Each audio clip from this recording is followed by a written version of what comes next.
Olha, no último sábado, dia 11 de novembro, entrou em vigor no país a nova legislação trabalhista.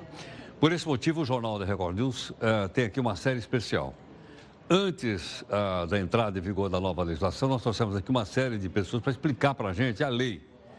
Porque, obviamente, a gente já fez isso no passado, mas sabe como é que é? A gente precisa estar constantemente reaprendendo e entendendo porque, obviamente, agora ela já está em vigor no nosso país.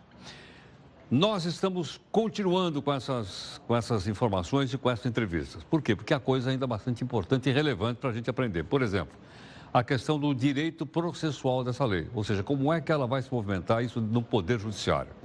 Para isso, nós convidamos aqui o advogado, Dr. Carlos Augusto Marcondes de Oliveira Filho. Dr. Carlos Augusto está aqui conosco e vai falar então a respeito dessa processualística da nova lei trabalhista. Carlos, obrigado pela gentileza, bem-vindo aqui no Jornal da Record. Obrigado. Carlos, inicialmente, explica para a gente o seguinte, o direito processual, que aliás faz parte de um livro que você publicou pela editora Foco, é isso ou não? Editora Foco. Editora Foco. Reforma Trabalhista pela editora Foco. Lá é tratado de todos os assuntos, direito processual e direito material também. Tá.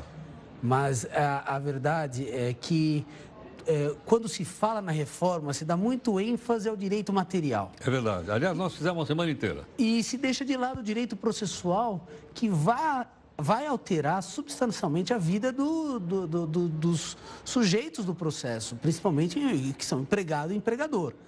Então, hoje o advogado, ele tem uma responsabilidade enorme quando, ao atender o seu cliente, de chamar a atenção dele para esse novo processo. Esse novo processo pode ser custoso para o empregado. Me dá um exemplo para ficar mais claro para mim. Antes da lei, se o empregado pedisse 10 pedidos e ganhasse um só, ele não era considerado sucumbente, porque não existia a chamada sucumbência recíproca. Hoje, se ele pedir 10 pedidos e perder uma parte, ele também será considerado sucumbente e vai pagar honorário sobre a parte que ele perder. Esses honorários vai pagar para o advogado dele ou também para o advogado da parte contrária? Para o advogado da parte contrária. Então, dificilmente no seu trabalho existem aquelas ações totalmente procedentes. É sempre parcialmente. É dado uma parte, outra parte é negada. Sobre a parte negada, o empregado vai pagar custas processuais e honorários para o advogado da parte contrária. E a lei diz claramente que os honorários dos advogados não podem ser compensados. Você vai pagar para o meu advogado, eu vou pagar para o seu. Não pode compensar esses honorários. Então, isso é importante dizer, porque é preciso que o empregado saiba que existe um risco de ele sair do seu trabalho, não somente com improcedência, como era no passado. No passado, olha, ele perdeu... Perdeu, ficou por isso mesmo, no arquivo e vamos embora. Agora ele pode perder e ter que pagar. Tem que pagar. Agora, me diga uma coisa. E os advogados? Não vão ter que explicar isso para os seus prováveis clientes ou pelos seus clientes? Não, penso que sim. Eu acho que isso é fundamental. Isso é fundamental. Acho que a postura... O advogado vai ter que explicar isso. Acho que a postura do advogado vai ser essa neste momento. No momento da entrevista, ele tem que chamar a atenção do seu cliente para essa informação. Para dizer quais são os riscos. Quais são os riscos? Que é o risco. Inclusive, muitas vezes, o que o cliente coloca para o advogado é uma ação de um alto risco. Existe um alto risco de perder essa ação. Então, dizer quais são as consequências. Eu, inclusive, em aula de cursos de extensão em OAB, em associações de advogados, eu tenho dito, recomendado, inclusive, que isso seja colocado por escrito para o cliente assinar, para ele saber fazer esse esclarecimento preliminar. Parte pensa da seguinte forma, não, mas ele é beneficiário da justiça gratuita. A nova lei diz que ainda que o beneficiário da justiça gratuita vai ter que pagar custas em algumas hipóteses. Então, essa questão da justiça gratuita hoje está sendo discutida a constitucionalidade no Supremo. Está com o ministro Barroso, que até então não decidiu ainda nada, nem deferiu a liminar.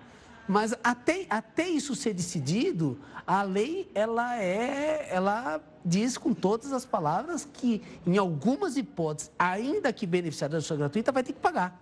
Aí, no caso, ele seria condenado a pagar o quê? As custas do processo? Custas do processo. Mas não o advogado da parte contrária? Não, a sucumbência, honorários, é uma coisa que vai para o advogado da parte contrária. Tá. Custas do processo é 2% do valor envolvido que vai ter que pagar. Agora, só para eu entender, suponha que eu perdi a ação, ou parcialmente a ação, e eu vou ser obrigado a pagar a parte contrária, o advogado da parte contrária.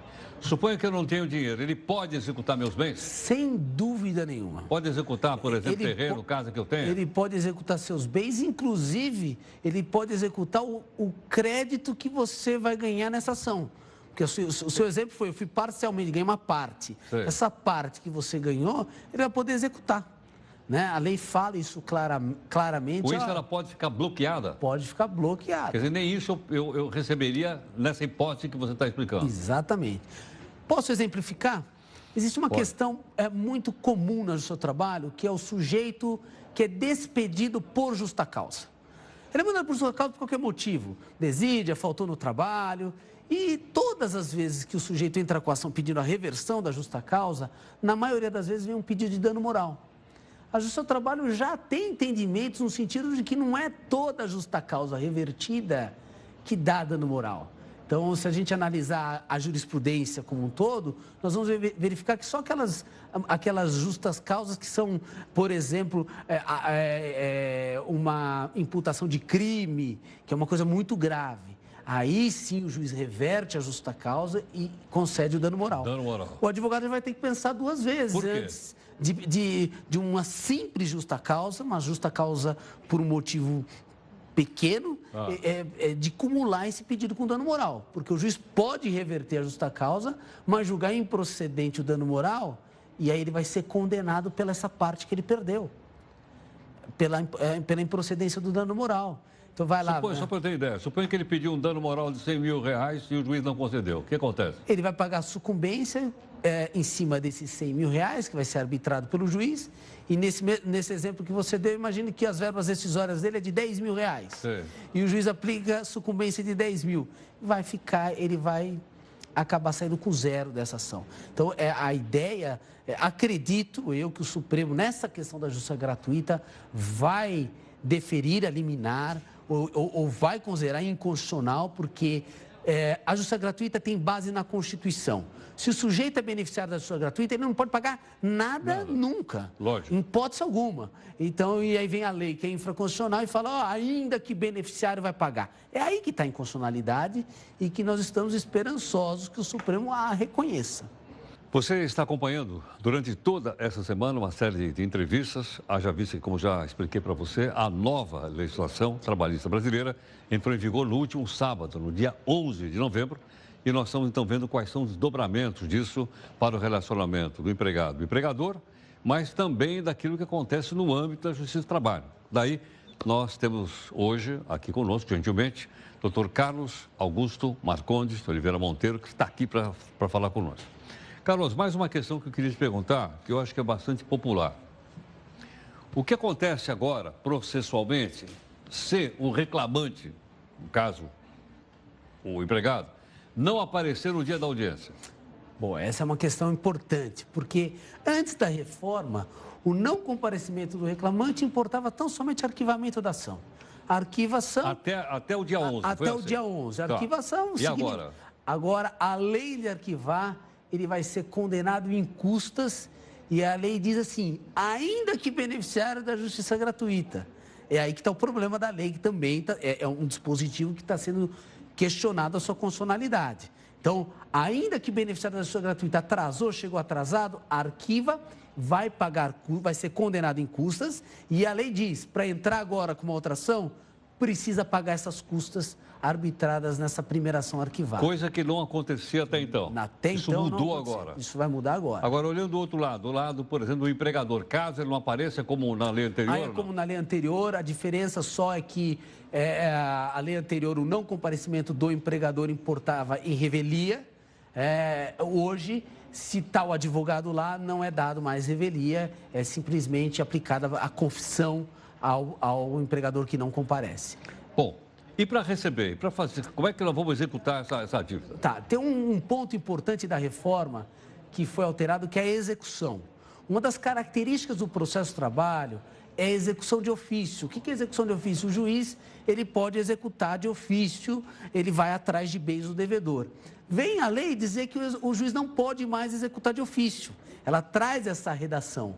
Eu, inclusive, no livro que eu escrevi, que eu coordenei, eu digo que essa alteração, ela não traz uma alteração na prática alguma. A única alteração na prática é que o juiz agora ele não tem mais a obrigação de executar de ofício. Ou seja, ele não tem mais essa obrigação, mas ele continua com a faculdade de executar de ofício, sem dúvida nenhuma. Ele pode ou não optar por isso? Pode ou não optar por isso. E tem mais um importante ponto que eu acho fundamental para o empregador que está nos assistindo, que é a questão do depósito recursal. O que eu deixo o empregador muito incomodado é ter que efetuar um depósito recursal, que hoje gira em torno de R$9.000. Você quer recorrer, tem que depositar esses R$9.000. Para eu poder recorrer para a segunda instância, eu tenho que ir lá e fazer um depósito. Exatamente. Hoje quanto custa? Hoje está em torno de R$9.000. Não importa o valor da causa? Não, é o valor da condenação limitado a esse teto. Tá. Então, até R$9.000. Até R$9.000. Se a condenação é 100 mil, paga 9. Se a condenação é 3, paga 3. Tá. A lei vem com uma novidade. Ela vem dizer o seguinte: para o empregador, o microempresário, o pequeno empregador, para o empregador doméstico, esse depósito recursal é de 50%. E a lei também diz que o empregador que for beneficiário da justiça gratuita também não precisa efetuar o depósito recursal. Então, se o empregador, o pequeno empresário, aquele empresário que está passando por sérias dificuldades, ele pode hoje formular um requerimento de justiça gratuita no seu trabalho. O CPC já autorizava, mas não era muito bem aceito, ou ele era aceito com restrições no seu trabalho. Agora não, agora vem a lei claramente dizendo, uma vez concedida a justiça gratuita, ele está isento de tudo. Então, é uma importante ferramenta aí para os pequenos empresários e médios empresários. Agora, o pequeno empresário, dono de uma padaria, dono de um açougue, dono de um bar, ele também tem direito a essa justiça gratuita? Tem. Geralmente, quando a gente fala de justiça gratuita, a gente lembra do empregado. Exatamente. Nunca lembra do empregador. O CPC, o Código de Processo Civil, já prevê a possibilidade de dar para a pessoa jurídica. Mas o TST, o nosso tribunal, ele sempre aceitou isso com ressalva. Agora, a reforma trabalhista colocou com todas as letras que isso é possível. É lógico que o juiz não vai deferir justiça gratuita para todo e qualquer empregador. Claro. Tem que abrir os livros, tem que mostrar realmente a insuficiência financeira para que seja deferido. O que me pareceu, tanto para o empregado quanto para o empregador, é que a lei restringiu as hipóteses de concessão da justiça gratuita, ou seja, antigamente, antes da lei, para o empregado bastava uma declaração, agora ele restringiu, mas uma vez concedida é para tudo. Né? Aí teria que isentar, inclusive, de custas, depósito recursal e por aí afora, porque se é beneficiário, não tem condição de pagar absolutamente nada. Eu acho até que eles estão olhando para um fenômeno interessante. Uma pequena empresa que recebe uma reclamação trabalhista dessa, ela quebra. Ela quebra. Não, ela quebra, ela fecha. Quebra. A gente conhece, eu conheço casos como advogado na prática de sentenças que a parte não recorreu, sentenças que pela matéria tratada, teriam grandes chances de reforma no tribunal. Pela matéria tratada. Sentenças, por exemplo, que não foi aplicada a prescrição quinquenal. Foi condenado em 15 anos de horas extras. Se recorrer disso, fatalmente o tribunal vai limitar a 5 anos. E esse empregador não recorreu porque não tinha dinheiro. E aí ele... E ele foi condenado pelos 15? Foi condenado pelos 15 porque não recorreu. Então, me parece que a ideia... permitir que as pessoas se utilizem do duplo grau de jurisdição. Na sua avaliação, essa reforma de 1 a 10? Olha, a reforma é muito criticada. Muita gente critica a reforma e quando me pergunta, você é a favor ou contra a reforma? Eu sempre respondo, depende qual parte dela. Na parte processual, nós demos alguns avanços. Foram coisas boas que aconteceram. Poderia ter sido bem melhor. A parte processual carece de uma previsibilidade maior, uma previsibilidade melhor. Ainda tem vários pontos que mereceriam ser melhores atingidos, mas já demos um passo. Então, na parte processual, eu diria que ela tem algumas coisas realmente que não são muito, que esbarram na Constituição, mas a sua grande maioria são alterações bem-vindas.